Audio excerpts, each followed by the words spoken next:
금요 철야 예배에 오신 우리 모두를 주님께서 축복해 주실 줄로 믿습니다.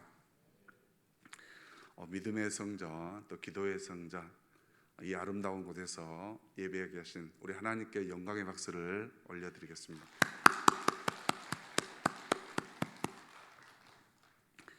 우리 옆 사람과 인사하겠습니다. 하하하 이렇게 인사하겠습니다.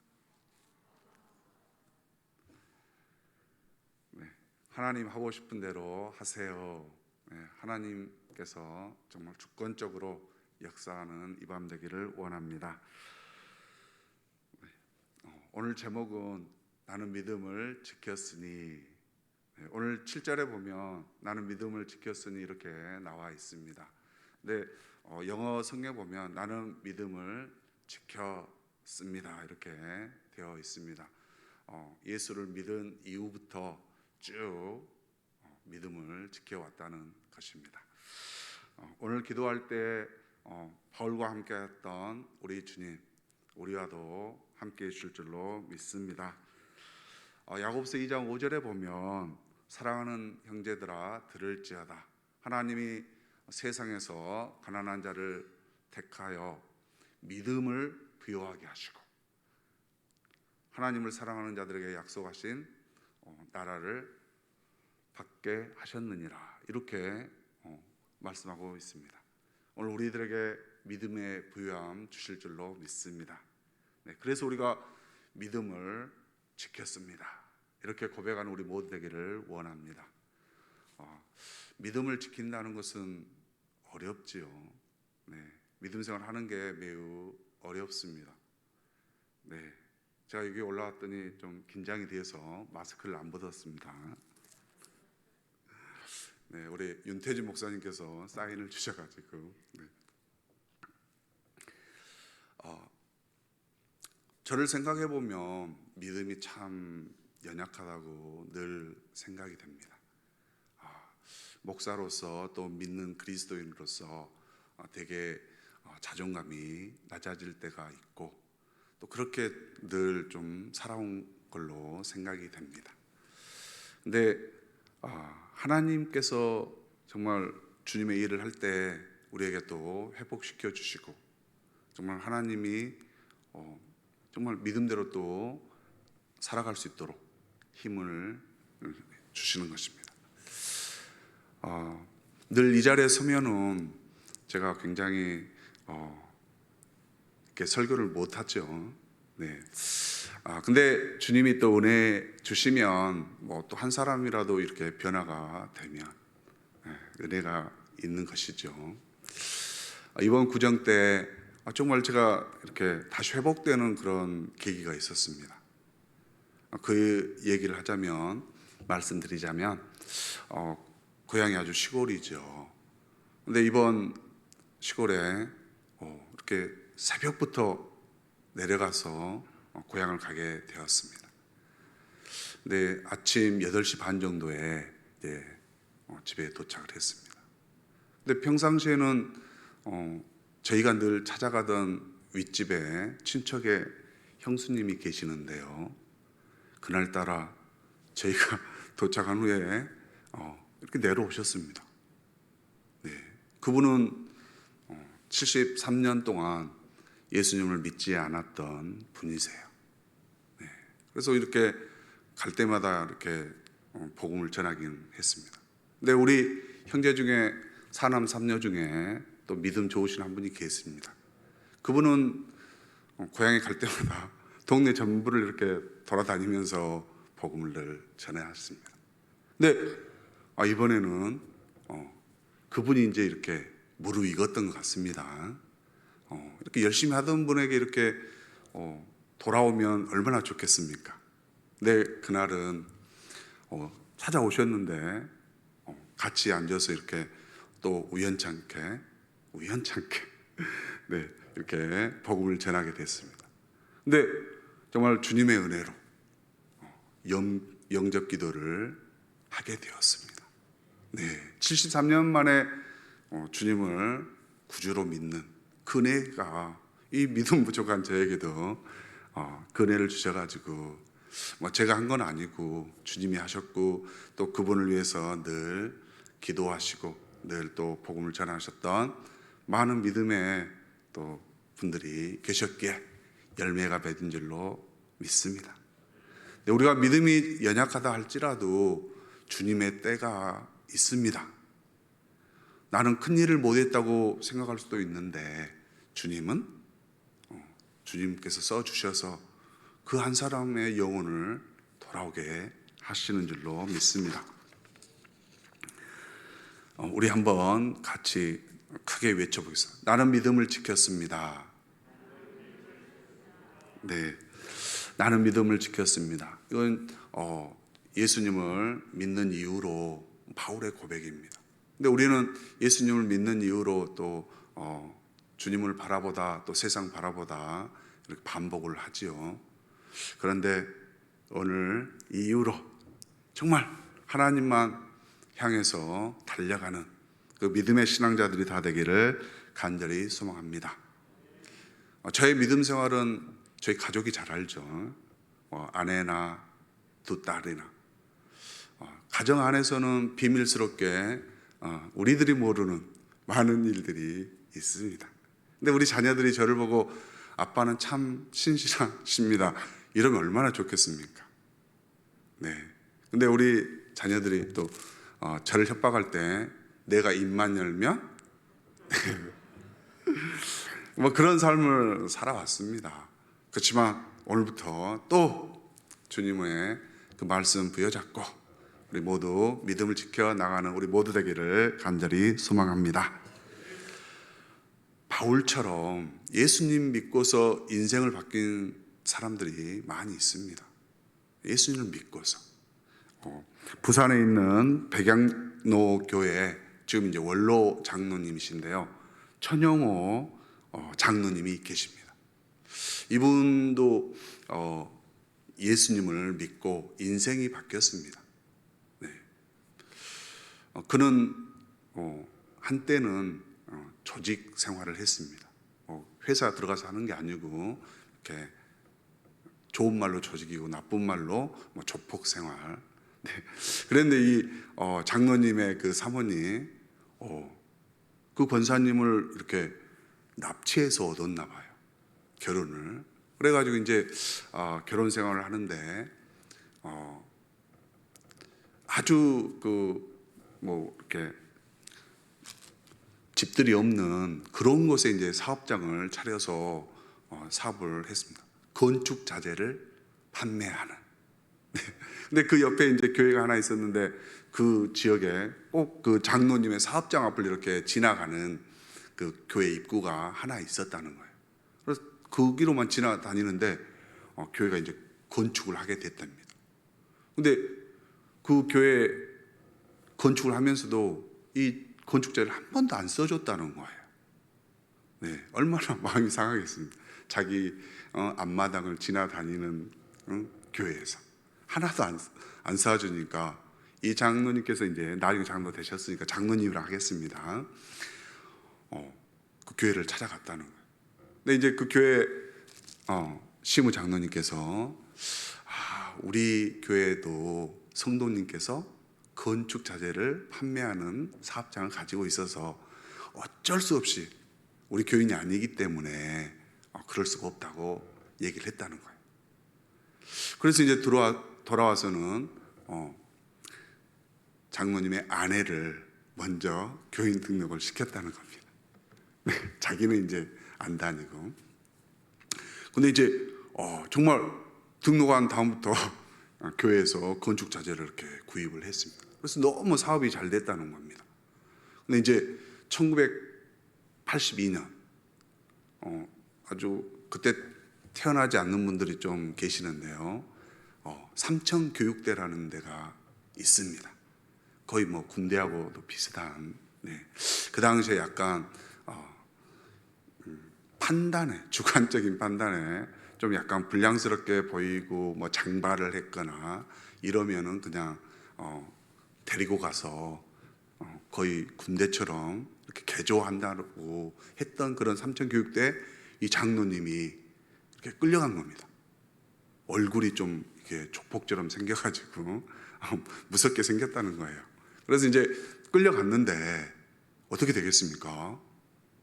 저도 이제 상정교육 때 갔다 오신 분은 얘기는 못 들어봤고 거기 조교를 했던 분한테는 들어봤습니다. 정말 그 인권이 없이 거의 이렇게 했던 그런 교육대였어요. 근데 이 장로님이 거길 끌려가서 그냥 거의 조울뚱살뚱 하고 있는데 이 아내분이 이제 교회 다니니까 그 교회 담임 목사님께 기도 요청을 하러 간 거예요. 우리 남편이 끌려갔습니다. 그러니까 이제 교회 담임 목사님께서 정말 은혜로 이제 이렇게 된 것 같아요. 자기 동생이 청와대 경호대에 있었다고 합니다. 이거 이제 그 장로님 간증이니까 사실인 것 같습니다. 그래서 이제 그 담임 목사님께서 삼천교육대 면회를 온 겁니다. 네. 군생활 해보신 분들 알겠지만 면회가 얼마나 정말 그리운지 모르시죠. 네. 근데 죽을뚱살뚱 하는데 면회를 왔다는 건 정말 기적적인 겁니다. 아무도 면회 안 되는 그곳에 이제 그 목사님께서 오신 거예요. 근데 이제 목사님께서 믿는다고 서약하면 꺼내주겠다. 네. 그래서 이분이 이제 정말 살려고 서약을 하고 나왔습니다. 정말 그리고 나서 이제 믿음 생활을 했다는 겁니다. 네, 근데 이제 정말 믿음이 없이 그냥 살려고 나왔기 때문에 이렇게 열심히 신앙생활을 안 하던 간에 이제 정말 하나님을 믿어보겠다 해가지고 신학대학을 갔다는 겁니다. 네. 근데 정말 은혜롭게 이제 신학대학을 갔는데 부산에 있는 뭐 방송국에 또 이렇게 취직까지 시켜줬다는 거예요. 그래서 이제 낮에는 신학, 밤에는 이제 뭐 일을 하고 이렇게 하고 있는데 어느 날 집에를 따고 왔는데 아내와 두 딸이 안 보이더라는 거예요. 그래서 이제 아무리 찾아도 없어가지고 정말 애를 타고 있는데 그런 와중에도 한 달 후에 그 잘 나가던 사업을 해서 이렇게 벌었던 재산들이 다 이제 차압이 들어오고 압류를 당했다는 거예요.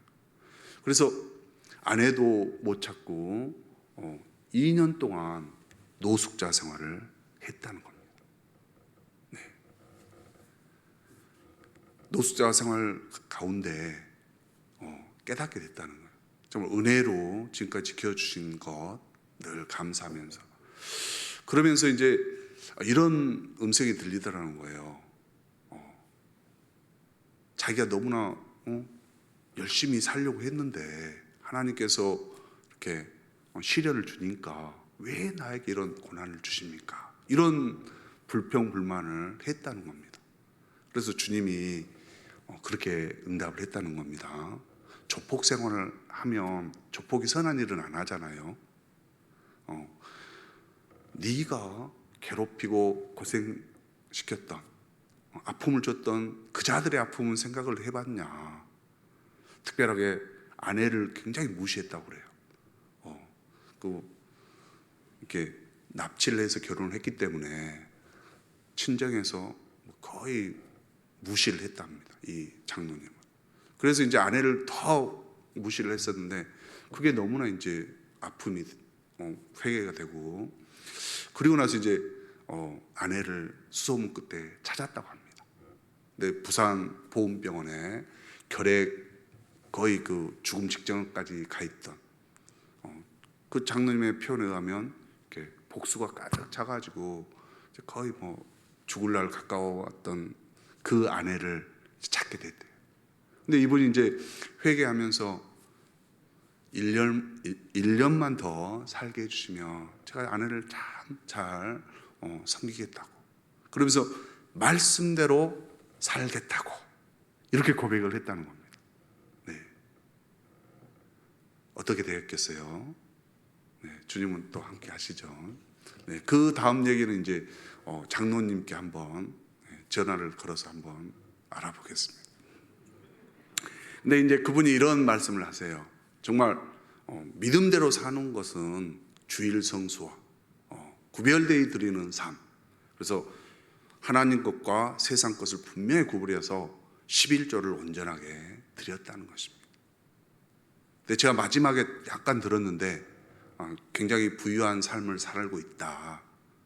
근데 세상 사람들이 안 믿으니까 이렇게 말씀하시더라고요. 부산에서 가장 땅을 많이 가지고 있는 사람입니다. 네, 이것은 땅에 제가 물질에 욕심을 드린 게 아니고 정말 주님은 주님께 함께하는 자에게 부유하게 해 주신다는 것을 말씀드리고 싶습니다. 오늘 본문은 정말 바울이 디모데에게 당부하는 얘기입니다.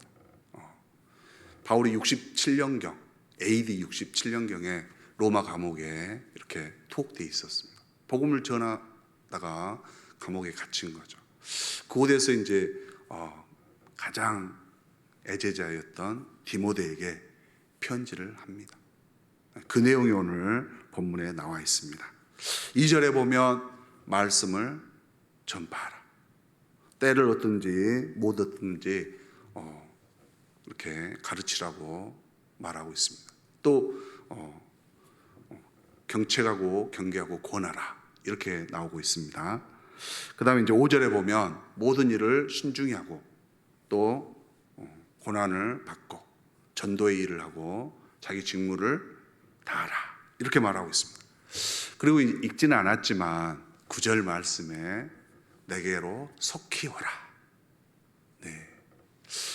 정말 보고 싶은 사람에게 주님이 이렇게 속히 오라고 말씀하고 있는 거죠. 디모데는 정말 이 바울이 디모데를 정말 보고 싶어 했을 겁니다. 내 때가 거의 가까워졌다. 마지막에 가까워졌다. 그걸 암시하면서 이렇게 편지를 보내고 있습니다.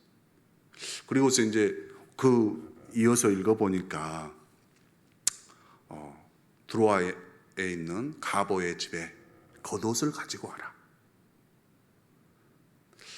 네, 많은 여러 가지 필요한 것이 있을 수도 있는데 겉옷. 네.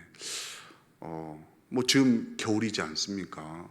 외투 이렇게 입지 않으면 굉장히 춥죠. 그 상황 좀 생각을 해보면 그 감옥 안에 그 추위 속에서 그 주님을 위해서 떨고 있을 이 바울은 정말 그것을 간절히 원했을 겁니다. 그래서 살아가는 디모데에게 이렇게 오라고 얘기를 하는 것이죠. 우리에게도 때론 필요한 사람이 있을 것입니다. 잠시 나중에 주님이 우리를 부르신다면 어떻게 할 것인가 한번 생각을 해보면 좋겠습니다. 바울이 누구입니까? 바울도 예수님을 만나기 전에는 정말 살인자와 같은 그런 삶을 살았다는 것입니다. 죽이려고 죽여야만 살인이 아니고 죽이려는 마음만 품어도 예수님께서 살인한다고 말씀하셨습니다. 그래서 스데반이 순교할 때 사도행전 7장에 보면 스데반을 돌로 쳐서 이렇게 순교를 시키죠, 유대인들이. 그때 사울이라는 청년, 바울의 이름이죠. 그 앞에 옷들을 발 앞에 이렇게 모아놨다 이렇게 얘기를 했고, 사도행전 8장 1절에 보면 스데반이 죽임당하는 것을 마땅히 여겼다 이렇게 나옵니다. 이런 바울이죠. 네. 예수님을 믿기 전에는 예수님을 핍박하던 그런 사람입니다. 네. 이런 바울이 오늘 고백이 나는 믿음을 지켰습니다. 네. 완전 예수님 믿고 변화를 된 것이죠. 사도행전 9절에 보니까 예수님을 만나는 그 사건이 나오지 않습니까? 정말 예수님을 믿는 자들을 잡으러 갈 때 또 다메섹 도상에서 예수님을 만납니다. 그때 주님이 아나니아에게도 동일하게 말씀을 하죠. 다소 집가에 있는 유다의 집에 바울을 가서 눈뜨게 해줘라. 이 성령님의 역사하심은 참 놀라우십니다. 바울에게도 아나니아에게도 동일하게 말씀해 주시는 것이죠. 오늘 우리가 믿음이 부족하다고 생각하시는 분은 예수님을 꼭 만나셔야 됩니다. 네. 집에 가실 때 눈을 감고 한번 가보십시오. 네. 그러면 정말 예수님을 금방 찾을 것입니다. 네. 예수님은 이렇게 말씀하셨어요. 사도행전 9장 15절에 보니까 이방과 임금들과 이스라엘 자손들에게 나의 이름을 전할 그릇이다. 네, 예수님께서 바울을 그때까지 이렇게 기다려 주신 것이죠. 네, 그런 아주 핍박하던 그런 사람도 예수님의 때까지 기다려 주십니다. 저를 지금까지 이렇게 참고 기다려 주신 우리 주님, 왠지 그 형수님에게 그때 가서 이렇게 복음을 영접 기도를 할 수 있는 그 기회를 주신 것이죠. 네. 우리들은 모르지만 주님은 이렇게 계획하십니다. 우리에게 뜻을 세우면 주님께서 분명하게 일할 줄로 믿습니다.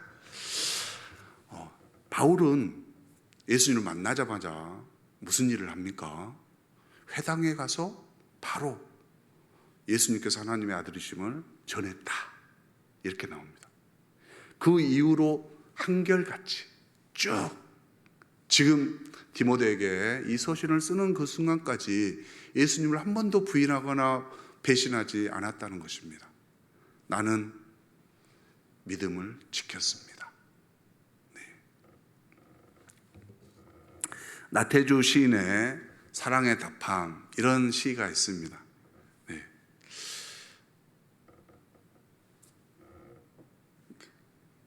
네. 예쁘지 않는 것을 예쁘게 봐주는 것이 사랑이다.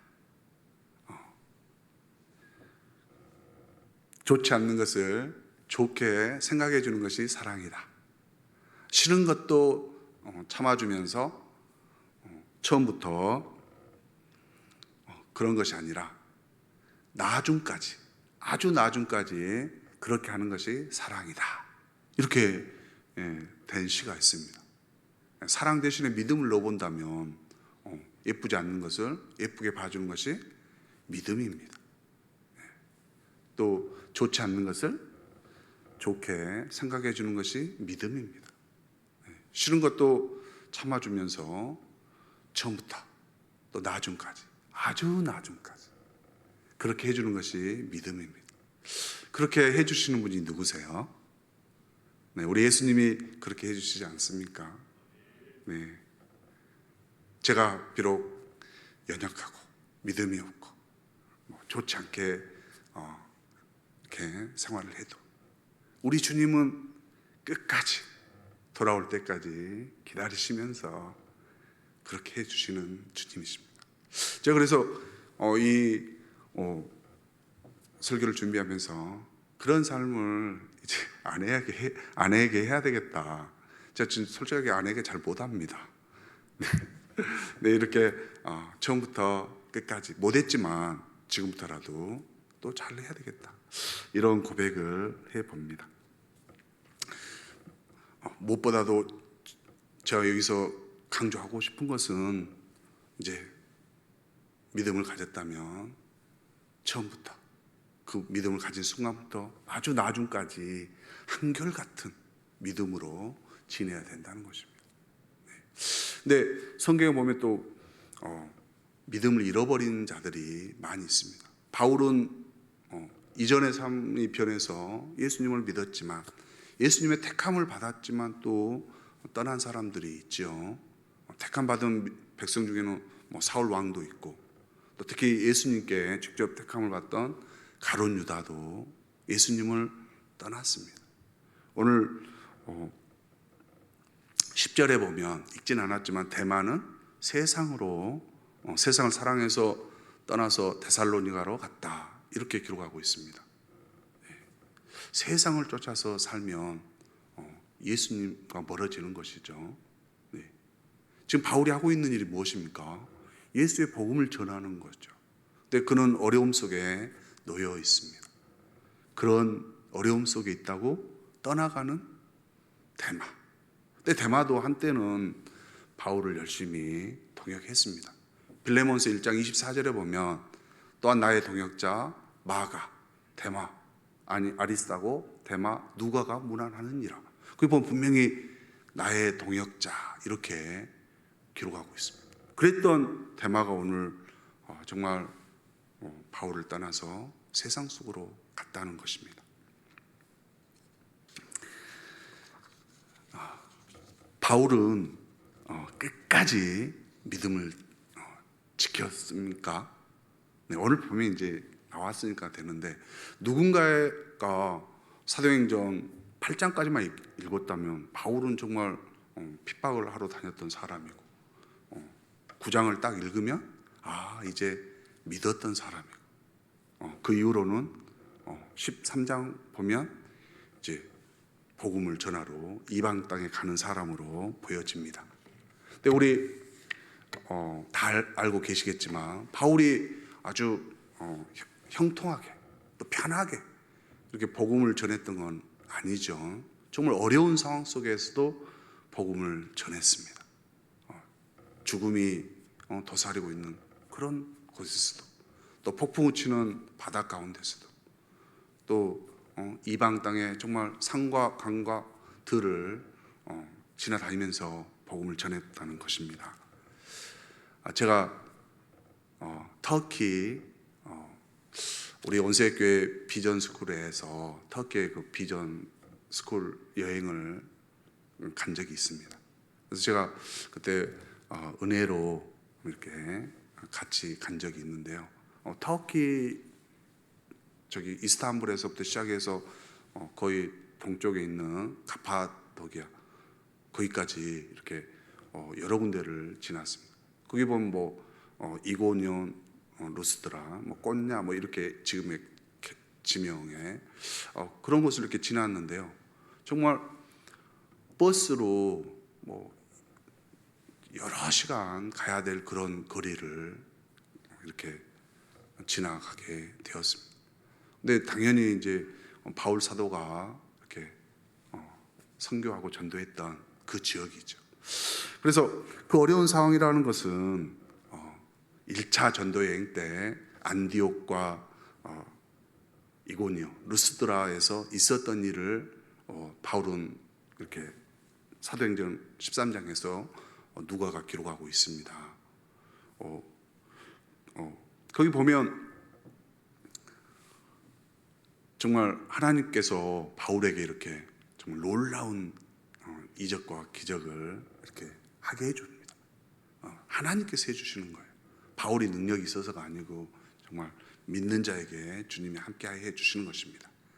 그래서 이제 많은 기적과 이적이 있으니까 안디옥에 있는 유대인들이 정말 또 이렇게 바울과 바나바를 핍박합니다. 그래서 이제 다시 갔던 데가 이고니온입니다. 이고니온에서도 마찬가지로 또 핍박이 있는 것이죠. 그래서 다시 어디로 갑니까? 루스드라로 갑니다.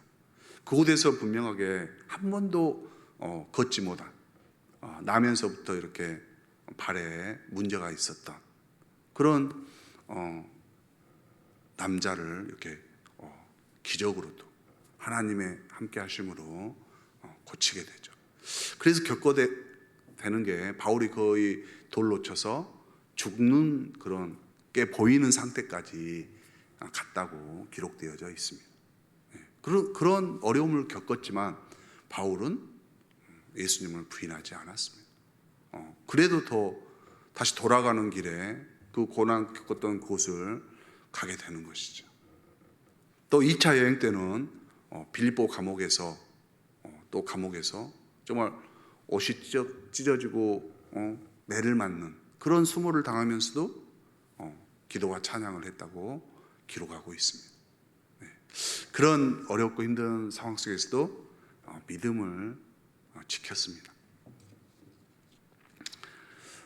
우리 주님은 이렇게 고난 가운데서 함께 하시는 것입니다. 정말 믿는 이유로 쭉 한결같이 이렇게 해오는 우리 바울 사도의 모습을 한번 그려보면 좋겠습니다. 근데 우리 주님께서 또 이렇게 돕는 사람들을 붙여주시는 것입니다. 1차 전도여행을 가기 전에 9장에서 보면 이제 바울이 다메섹에서 회당에서 이렇게 가르칩니다. 복음을 전하죠. 근데 이제 예루살렘에 왔는데 사도들이 믿어주질 않는 것이죠. 바울은 분명히 예수를 핍박하던 자인데 믿었다고 사도들에게 믿어달라는데 안 믿어줍니다. 그때 누가 옆에서 도와줍니까? 바나바가 옆에서 사도들에게 얘기를 해서 다메섹에 있었던 모든 일들을 이렇게 알게 해주죠. 루디아도 또 주님께서 예비하시죠. 빌립보에 갔을 때 거할 처소가 없을 때 예배 장소로 또 루디아가 이렇게 도와줍니다. 또 실라는 감옥에서 같이 있고 누가는 또 같이 동행하면서 복음을 전하게 되는 것입니다. 특별하게 아나니아도 주님께서 이렇게 돕도록 예비하시는 것입니다. 돕는 사람을 붙여준다는 것이죠. 주님의 일을 할 때 분명 이렇게 도와주십니다. 왜 나는 안 도와줄까? 이렇게 주님이 예비하고 계시는 것입니다. 이번 주에 새벽기도 어디에서 하고 있습니까? 네, 저쪽 본당에서 하고 있습니다. 그래서 이번 이제 이렇게 순서적으로 이렇게 우리 부목사님들이 이렇게 돌아가면서 새벽기도 이제 영상을 이렇게 준비합니다. 네, 이번 주가 제가 담당입니다. 근데 이번 주에 문제가 참 많이 생겼죠. 네, 모르십니까? 네, 내일부터 새벽을 깨우면 좋겠습니다. 그랬는데요. 그래서 이제 이번 주 새벽에 이제 제가 담당해서 이제 음향실에 가 있었습니다. 그래서 이제 지난 금요일 날 매뉴얼을 가지고 어떻게 하는 것을 이렇게 보고 배웠습니다. 근데 보고 배운 데에서 컴퓨터가 바로 이렇게 실행되는 건 아니죠. 100번을 봐도 한 번 이렇게 해봐야 이게 익숙해지고 그것도 한 번 해가지고는 좀 잘 안 됩니다. 근데 이제 월요일 날 제가 나왔습니다. 근데 이제 정말 그날 이렇게 두 분이 나왔더라고요. 네. 우리 백수연 목사님께서 그래도 못 믿어서 저를 백수연 목사 아주 잘합니다. 네, 백수연 목사님과 박광민 전도사님께서 이렇게 나오셨어요. 제가 얼마나 떨고 있다가 정말 이렇게 마음에 놓였습니다. 네. 주님이 이렇게 준비하고 계시는 겁니다. 특별하게 우리가 어린 시절 이렇게 뒤돌아보면 또 이렇게 예를 다 낳아보신 분들께서는 아시겠지만 우리 자녀들이 막 아장아장 걸어갈 때 뒤에서 어떻게 하고 계십니까? 막 넘어질까 이렇게 뒤에서 이렇게 따라다니죠. 네, 우리 주님께서 분명하게 이렇게 함께 하시고 도와준다는 것입니다. 사람을 통해서도 돕지만 오늘 읽진 않았지만 3장 11절에 디모데에게 분명하게 얘기를 하고 있습니다. 제가 대신 읽어드리겠습니다.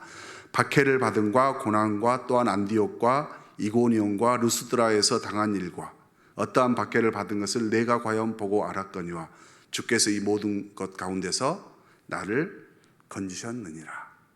네. 지금까지 바울이 선교여행을 쭉 해왔는데요. 그 모든 과정 속에서 모든 것 가운데서 주님께서 건져주셨다. 우리 주님이 분명하게 돕고 계시는 줄로 믿습니다. 이 편지를 받았을 때 이제 디모데가 어떻게 했겠습니까? 2절에 보면 말씀을 전해라. 정말 교훈을 듣지 않는 자들에게 정말 이렇게 드러내게 잘못된 것들을 드러내게 하고 또 꾸짖고 훈계하는 그런 말씀을 분명하게 전했을 것입니다. 그리고 보면 또 진리를 떠나서 허탄한 이야기를 듣는 자들, 지금 요즘으로 말하면 뭐 이단에 빠져 있는 이런 거라든지 주의를 또 경홀히 여기는 그런 자들에게 분명하게 말씀으로 가르쳤다는 것입니다. 또 5절에 보니까 전도의 일을 하며 전도자로서 복음을 분명히 전했다는 것입니다. 복음 전하는 것은 주님이 이렇게 명령하실 때 순종하면 할 수 있습니다. 복음 전하는 자 중에 순천 순동교회 박병선 장로님, 이분도 믿지 않는 사람이었죠. 근데 이분도 이제 간증해 보면 아내를 이제 믿는 신자를 아내로 얻었습니다. 근데 이분이 16대 종손이에요. 그래서 거의 예수를 안 믿었다는 거죠. 근데 이제 아내가 믿는 사람이 이 종갓집에 시집 와서 신앙생활을 못하니까 시름시름 앓다가 거의 이제 또 죽기 일보 직전까지 갔다는 것입니다. 그래서 아내가 이제 마지막 소원이 기도원에 한번 보내달라고. 네. 그래서 이제 기도원 가서 주님의 은혜로 고침을 받고 돌아왔습니다. 그래서 이제 박병선 지금 장로 되신 그분이 주를 믿게 된 겁니다. 그리고 나서 이제 이 순동교회를 딱 나갔는데 옆에 한번 이렇게 돌아보십시오. 빈자리가 많죠. 빈자리가 너무나 많아서 이분이 그런 생각을 합니다. 내가 이 자리를 채우리라. 네, 우리 한번 같이 외쳐보겠습니다. 내가 이 자리를 채우리라. 네. 그래서 그분께서 박경수 장로님이 1년에 750명을 전도를 했다는 것입니다. 네. 그래서 일명 진돗개 전도. 한 번 물면 놓지 않는다. 네. 그래서 자기 친구들에게 찾아가서 한 번 하면 그냥 나 바빠서 안 되면 안 올 줄 알았는데 그 다음 주에도 또 같은 시간에 온다는 것이죠. 13번 정도 찾아가니까 열받아서 나왔답니다. 근데 이제 한 사람이 다른 친구들에게 얘기를 한다는 겁니다. 안 가면 13번 정도 온다. 미리 한번 나와버려라. 네. 그래서 이제 750명을 전도를 했다는 것입니다. 우리에게도 오늘 디모데에게 이렇게 주님이 말씀한 것처럼 전도에 힘쓰라고 분명히 말씀하고 있습니다. 이건 생명을 소중히 여기면 누구든 할 수 있는 일이죠. 저는 그렇게 믿습니다. 하나님이 가장 기뻐하는 일은 전도하는 일입니다. 네, 말씀 듣고 전하고 그 사람이 믿음으로 돌아오면 얼마나 주님이 기뻐하시겠습니까? 내 직무를 다하라. 5절 하반부에 내 직무를 다하라. 이건 이제 은사대로 우리에게 주시는 직분이 있습니다. 근데 이거는 다 다르죠. 직분에 따라서 다를 수 있습니다. 하는 일에 따라서. 그래서 제가 처음에 말씀드렸던 부산 백양로교회 천영호 장로님, 이분이 이제 신앙생활을 이제 아주 열심히 한 거죠. 이제 아내를 정말 열심히 섬기했더니 배 복수가 딱 빠지면서 정말 은혜로 또 살게 됐고, 그 이후로 정말 믿음 생활을 아까 그렇게 했다는 겁니다. 주일 성수, 주일은 무조건 교회 나와서 예배 드리는 거. 네. 토요일부터 아예 쉰다는 겁니다. 그분 간증에 하면 토요일은 기도원에 가서 준비했다가 주일을 성수하고 또 11조 이렇게 했는데요. 좀 죄송하지만 저도 깜짝 놀랐습니다. 10에 7조까지 이렇게 하면서 열심히 생활을 했다는 거예요. 근데 이분이 이제 장로 직분을 이렇게 받았습니다. 근데 이제 주님 앞에 제가 직분자로서 무엇을 해야 되겠습니까? 이렇게 이제 기도하는 중에 본인이 그 당시에는 이제 그 백양로 교회가 화장실이 이렇게 푸세식이었다고 그래요. 그래서 이제 그분이 나는 화장실을 청소하는 사람이 되겠습니다. 그래서 이제 장로 피택 받고 나서 바로 화장실 청소를 했다고 합니다. 근데 어느 무더운 여름날 냄새가 너무 나고 푸세식이다 보니까, 그래서 이제 막 불평불만 속에 있는데 또 주님이 마음에 이런 감동을 주시더라는 겁니다. 누가 시켜서 했냐? 네, 본인 스스로 하겠다고 열심히 하겠다고 했는데 불평한 자기 모습을 보면서 열심히 다시 반성을 했다는 것이죠. 그러면서 이제 처음에는 정말 그 이물질이 묻을까봐 장갑에 여러 이렇게 준비해서 했는데, 그걸 깨닫고 나서 양복 입고 화장실 청소를 했다는 겁니다. 네. 분명 어느 직분이든지 마음의 자세, 정말 주님을 위해서 하는 일이라면 그런 마음의 각오로 나오면 되는 것입니다. 네. 직분자로서 주님의 성전은 그렇게 열심히 이렇게 깨끗하게 닦았다는 것이죠. 지난 주일 예배 열심히 잘 들으셨죠? 네. 그때 이렇게 토요일 날 담임 목사님께서도 말씀해 주셨는데요. 70여 분이 이전에 나와서 깨끗하게 이렇게 의자와 바닥과 이런 데를 이렇게 닦고 쓸고 했습니다. 정말 은혜롭게 열심히 하고 가셨습니다. 네.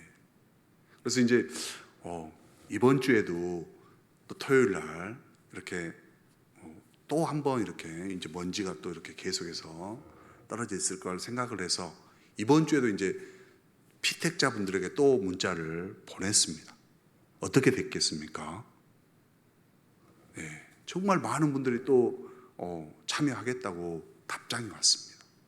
네, 정말 이 기회는 지금 이 성전이 이렇게 지어진 이게 바로 이 시기에 내가 정말 주님을 위해서 할 수 있는 정말 절호의 기회죠. 문자 못 받으신 분들은 이런 일이 있는 줄도 모르셨죠. 네, 오고 싶었지만 근데 기대하십시오. 3월 5일 날 성전 또 이렇게 클린 작업을 또 하게 될 것입니다. 다 3월 5일 날. 그때는 모든 분들에게, 오늘 영상으로도 시청하신 분들께도 3월 5일 날 시간을 다시 알려드리겠습니다. 그때는 정말 한번 정말 주님을 위해서라면 내가 나서겠습니다. 그런 마음으로 오시면 정말 은혜죠. 평생 두고 저도 우리 온세계교회 새성전을 청소했습니다. 닦았습니다. 그 시작할 때 했다고 정말 두고두고 자녀들에게 얘기할 수 있겠습니다. 네. 근데 이번에 이제 바로 내일인데요. 피택 되신 분들께 다시 제가 죄송스럽지만 이렇게 문자를 또 드렸는데요. 많이 오셨다고 답장이 왔습니다. 네. 그분들의 마음도 또 주님께서 만져주시는 것이죠. 어쩔 수 없는 상황은 주님도 다 아십니다. 내 성전을 위해서 힘쓰는 그러한 직분에 이렇게 정말 순종하는 마음으로 나오는 분들이 계시다는 것입니다.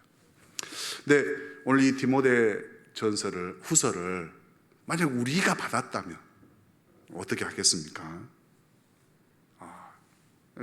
주님이 이제 디모데 후서를 우리에게 읽어주시는데요. 우리가 받았다면 저는 자격이 없습니다. 저는 할 수 없습니다. 이렇게 얘기하시면 우리 주님이 또 말씀하시죠. 네, 1절을 보면 우리 1절 같이 한번 읽어보겠습니다. 네, 시작. 하나님 앞과 살아있는 자와 죽은 자를 심판하실 그리스도 예수 앞에서 그가 나타나실 것과 그의 나라를 두고 엄히 명하노니. 네, 우리가 믿음의 대상을 알면 순종하며 나아갈 수 있습니다. 오늘 4장 1절과 8절에 보면 정말 하나님이 누구시고 예수님이 누구신가가 정확하게 나와 있습니다. 하나님 앞과 살아있는 자와 죽은 자를 심판하실 예수 그리스도, 네, 그분을 믿어야 된다는 것이죠. 우리 모두가. 네, 바울은 그분을 만났습니다. 우리들도 이전까지의 저의 설교 내용은 다 잊어먹어도 오늘 1절을 분명하게 기억해 주기를 원합니다. 하나님 앞과 살아있는 자와 죽은 자를 심판하러 오실 그리스도 예수. 네. 그리고 8절에 보면 의의 면류관을 예비해 주셨다고 말씀하고 있습니다. 의의 면류관. 지금까지 고난과 핍박 속에서도 죽음에 놓여 있는 그 상황 속에서도 예수님을 한결같이 믿었던 바울에게 의의 면류관이 예비되었다는 것이죠. 또 근데 그 하반절에 보니까 나에게만 아니라 주님의 나타나심을 사모하는 모든 자에게 주신다고 말씀하고 있습니다. 우리들도 이제 믿었죠.